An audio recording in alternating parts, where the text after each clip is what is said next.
What's going on, everybody? Perry up in the front, Jen hiding in the back per usual. We went to go see the new Wes Anderson film, The French Dispatch, which obviously has an all-star cast, as every Wes Anderson film has. And this is a film that was at the very least in my top 5 most anticipated films. By default, any Wes Anderson film is probably going to make my top 5 most anticipated films of the year. I just love him. Obviously, I just love him as a filmmaker. Life Aquatic, The Grand Budapest Hotel, The Royal Tenenbaums, Moonrise Kingdom. The guy has just an amazing filmography that I absolutely adore. And coming out of The French Dispatch, I gotta say, I enjoyed the film and I admire it. In terms of its craft and the style, like everything that you would expect out of a Wes Anderson film is... You just had to turn down the radio volume. Everything that you would expect out of a Wes Anderson film is present in this film.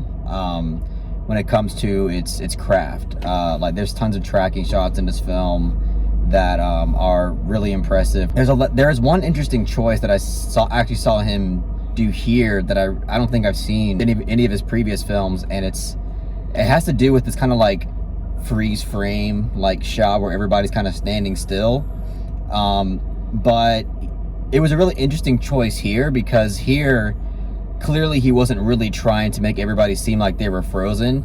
It was really obvious that they were like moving slightly, and I think that added a really special touch to it. And yeah, just overall, like the way that the film's directed and the way that the score is incorporated into the film, and it has all the charming dialogue and characters that you would like out of a Wes Anderson film. But I will say, I think in my opinion, this is kind of a lower tier Wes Anderson film, and some might say that's a bit unfair, but the guy's just made so many fantastic films that I just feel like comparing it to all the other films that he's made, it's not really up to par as some of his best work. In terms of craft, I actually would say it's up there. But in terms of maintaining intrigue, like with the story and the characters, and me being like truly invested narratively and emotionally, I wasn't as much as invested as I really wanted to be throughout this film. The first, it's kind of, I'll just say this and then I'll let Perry talk, but this is basically a film that's compiled of 3 different short stories. And to me, the short stories got less interesting as the film went along. The first one I thought was the strongest, the second one I thought was good, and the third one I thought was just kind of fine. But yeah, either way, I enjoyed the film. But I do think that this really isn't some of his best work overall. But I'll go ahead and let Perry talk. Yeah, again, I'm like just like last night with Last Night in Soho. I'm going to echo a lot of Carlos's sentiments, because I did enjoy the film overall, and I have to agree that the first act of the film is the strongest. The first story being told is the strongest, and then as the film loses steam as it goes along. Like Carlos said, I mean, this is Wes Anderson, so it's no shocker that the aesthetics are pretty fantastic. I mean, the framing and shot composition is beautiful. Like Robert Eman, I mean, it's no surprise considering he's worked with this cinematographer on other films like The Grand Budapest Hotel. So, I mean, it is a very well shot film, and the production design is immaculate. Oh, yeah. It just boils down to the overall structure of the film, and sometimes Wes Anderson's films can be very loose in terms of telling a narrative. But I think the fact that this film is divided up into like 3 different stories based off of newspaper articles, which the newspaper is the French Dispatch. I do think that hurts the film structurally. Like Carlos said, it doesn't hold as much intrigue as a lot of his other film. I would say this is lower tier Wes Anderson. I would put this right above Bottle Rocket, which is his debut film. I feel like with Bottle Rocket, he was still finding his footing as an artist. There was definitely a vision behind Bottle Rocket, but it wasn't as fully realized as later films like Rushmore and The Royal Tenenbaums.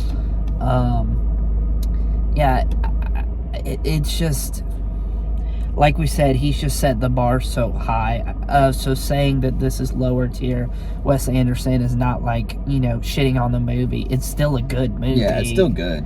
Yeah. But it's funny because, like, Wes Anderson, like, all of his films tend to have, like, this undercurrent of melancholy. Like, yes, they're very fantastical, and they have a lot of dry and deadpan humor, but they always have that undercurrent of melancholy.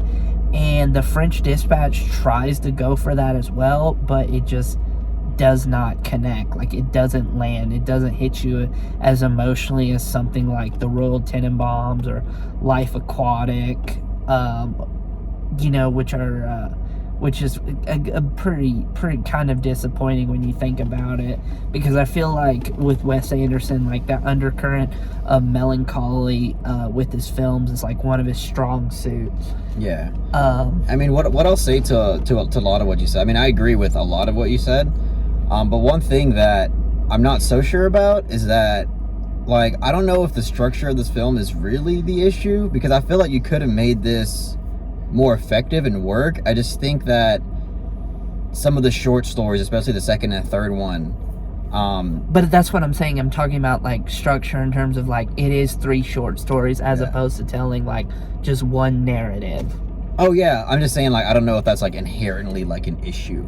Like, I feel like if the second and third one just had, like, maybe more interesting stories, then I feel like it wouldn't really be a problem. Yeah. It's just, unfortunately, in my opinion, like, there's not really enough substance or emotion or even humor and charm in it. Like, there is obviously humor in this film, and when it's there, I think it works. And the way Wes Anderson constructs his humor, he's not going for, like, like, laugh out loud laughter. He's obviously going for a more subtle and more cheeky and more clever joke that's just kind of meant to make you smile. And I do love that about his films. And I think this one is actually the most dialed back when it comes to his humor, in terms of just having just, like, really adorable and charming and humorous moments that are there just to make you either chuckle or just smile. And but I do feel like some of the short stories could have been enhanced if there was maybe a bit more humor and a bit more substance within the story to really latch on to. Yeah. The second one, like, the second short story was good, but I feel like it would have been better if it was, like, a little bit longer. There was things about it that I wanted to be explored further, but it just kind of ends abruptly, It's like, and then it just moves on to a less interesting short story, which is disappointing. Yeah. I'm sorry, go ahead. I was gonna say, yeah, like, the first short story, I thought, like, excelled, like, in everything that I would want, because it's got the theme, it's got the substance, it's got the characters, it has a really interesting story, it's got the humor, like, it's got everything that you would want out of a peak Wes Anderson film. Right. And then, like, I feel like just the last 2 are just a bit watered down in terms of the story and the characters and everything else. Again, I think they're good. Like, the second one, I think, is good. But the third one, I do think, is lacking in a lot of different ways. I will say there is something done in the third short film that he's never done in his films before, and that was the highlight of the short. I'm not going to say what it is, because obviously I don't want to spoil it for you, but he's never done it in his film. It's a different style of filmmaking is all I'll say. It's a different technique. Yeah, I'm not 100% sure if we're talking about the same thing, but there was something done in the third short story, especially, like, near the end of the short story, that I thought was really interesting, and I think kind of made up for a section of the film that I didn't think was all that great. So yeah, like, overall, like, this is a good movie, and I think if you're a Wes Anderson fan, then I think that you're gonna like this movie overall.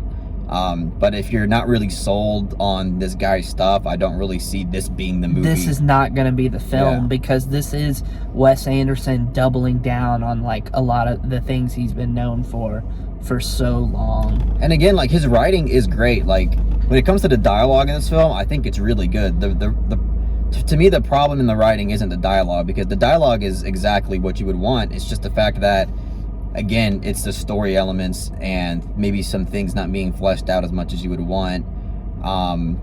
And again, that's really where the problem lies for me within the writing, because the dialogue is, again, there's pretty much nothing wrong with the dialogue here. It's pretty much great. Right. But I would say one of my biggest complaints with this film is, like, I get that the short stories are taken from like a newspaper article, but there was way too much voiceover narration, in my opinion. Yeah, I can agree with that. I wanted more visual storytelling. I wanted like the narrators to shut up and just have a moment of like something being told just through visual means and no dialogue. Especially with the third one, like, there was a lot of narration, and I was there kind of was like, so okay. much narration. And it's like, I think Jeffrey Wright is great in the film, but they give him so much narration, and it really hurts the third story in the film. It really harms it. Yeah, I mean, again, I at this point, I'm probably just gonna like give my grade, because I feel like I've kind of talked everything I want about it. But again, I do want to stress that when it comes to the craft of this film and his visual style and everything, I think it's actually like one of his best, like at least top 4 or 5, because the craft is really, really good. Just the way the camera moves, just the way he presents everything in this film, is really, really great stuff. It's just, unfortunately, when it comes to the screenplay overall, I feel like it's definitely weaker Wes Anderson. Yeah. But did you want to say anything else before I give my grade, Perry? Or? No, you would think we would have more to say about a Wes Anderson film, but that's really all we got for this one. All right. So with all that being said, I'll give The French Dispatch a very, very soft 7 out of 10. And it's only because, like, again, like, it's hard not to appreciate that craft and that style and just everything else that you see in this film, when it comes to the aesthetics, because it's really incredible stuff. If it wasn't for that, this would definitely be like a lower 6 or something like that. But since like all that is so well done, it's hard for me to give anything lower than a soft 7. But yeah, that's what I gotta say. Yeah, I think we're pretty close on this one. I was thinking of a very soft 7, but unfortunately, I'm gonna have to give this film a very strong 6 out of 10. That's fair. I'm talking a rock hard 6 out of 10. Yeah. Maybe it'll change to a 7 upon rewatch, but right now I don't feel comfortable giving it higher than a very strong 6. I could see that. And again, like, I think that's a fair grade. It's just it's hard when, like, he set the bar so high, yeah. So you wanted so much more, but you don't want to go in with high expectations, because expectations kill enjoyment. It's just again, like, the visual style and approach to it is just it's really spectacular, and anybody who watches this film will definitely agree, regardless if they, didn't like it that much or not. But yeah, I mean, I guess that's really all I got to say about it. Especially since this is his first film in 3 years since Isle of Dogs, because of the delay. And it's like, God knows when we're going to get another Wes Anderson film. And one thing that I'll also say about this, I should have said this like way earlier, but I guess one other thing about this film that I was just kind of like wanting out of it is that I just feel like at this point Wes Anderson needs to bring something like new to the table. Yeah. And with this film, again, as I mentioned, there is that stylistic choice of that like that freeze frame choice that was really interesting.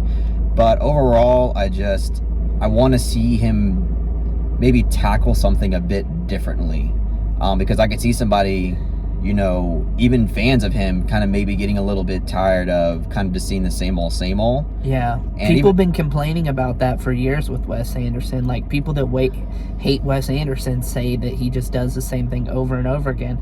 But it's called style, you know? Yeah. You have certain signature stylistic choices that set you apart from other filmmakers. But again, you still have to evolve as a filmmaker and do something different eventually.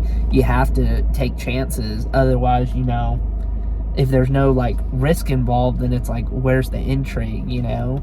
Yeah. If you're just spinning your wheels. It just feels like I would kind of like to see Wes Anderson get out of his comfort zone just a little bit.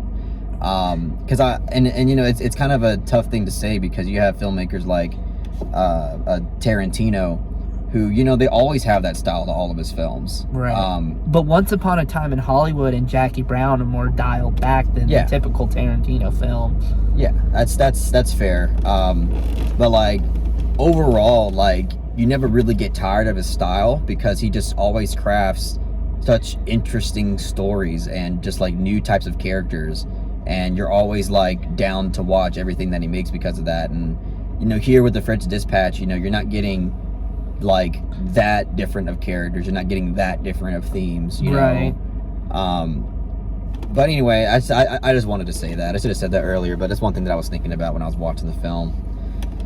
But yeah, that's pretty much all we got to say, guys. I definitely recommend to at least go out and watch it. And I think you should see this in the theater if you can, just because of the visual craft to this film. I think that you'll be able to maybe like it a bit more. But yeah, that's all we got to say about The French Dispatch, guys. If you really enjoyed what we had to say about the film. Oh wait, we should probably plug Antlers. Yeah, tomorrow we're actually gonna review Antlers, the new thriller/horror film from director Scott Cooper. And we also just released a review on Last Night in Soho. Yep. If you haven't checked that out already, make sure to check that out, and make sure to give that video a like as well. Please do. I always want to sign off way too early before doing any shilling. But shilling is necessary. Yes, it is a necessary evil. Alright, but here's the real sign off. Again, if you really enjoyed what we had to say about The French Dispatch, smash that like button, and don't forget to subscribe to the channel to be updated on more film-related content. Peace.